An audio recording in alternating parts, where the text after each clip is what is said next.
नमस्कार विद्यार्थी मित्रों, श्रीजी विद्यालय ऑनलाइन एजुकेशन में आपका स्वागत है। मैं सोनी दिव्या आज आपको कक्षा 6 में हिंदी की दूसरी कविता एक जगत एक लोक का अभ्यास कराऊंगी। जगत और लोक यानी कि संसार, इस संसार में रहने वाले मनुष्य के लिए जो प्रकृति के तत्व हैं उन सब का समान उपयोग है, यानी कि सबके लिए प्रकृति के जो तत्व हैं वह एक समान है। अब काव्य में क्या बताया गया है कि प्रकृति के तत्व हम सब के लिए हैं, यानी कि सभी मनुष्य के लिए जो प्रकृति के तत्व हैं वह समान है। हम सबको समानता से रहना चाहिए, बिना भेदभाव के सभी के साथ प्रेम से रहना चाहिए। अब समानता से रहना, इस काव्य में क्या बताया गया है कि हमें सभी के साथ समानता से रहना चाहिए।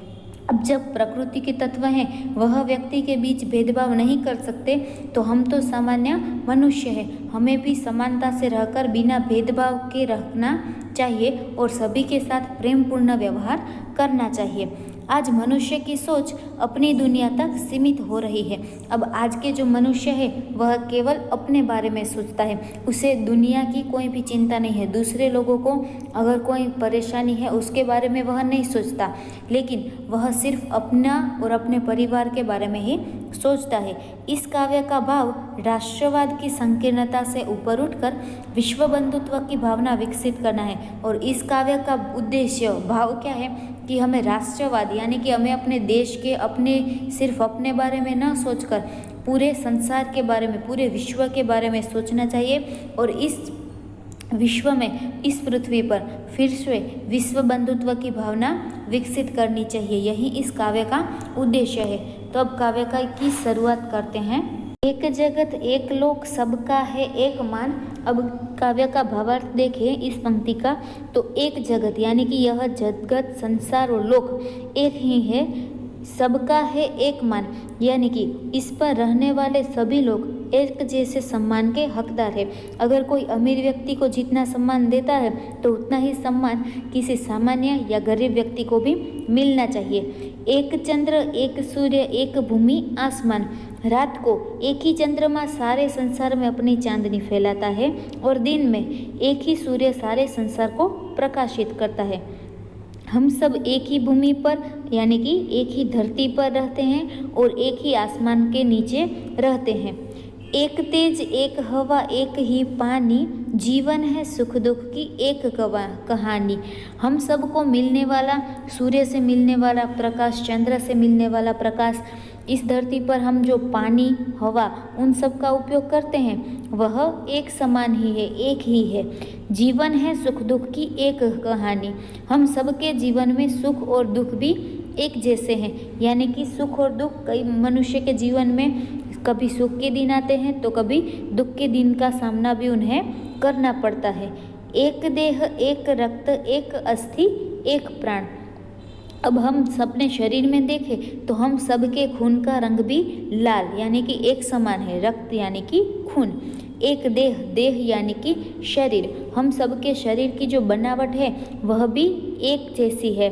एक अस्थि, अस्थि यानी कि हड्डियों, हमारे शरीर की जो बनावट हड्डियों से हुई है वह भी एक जैसी है।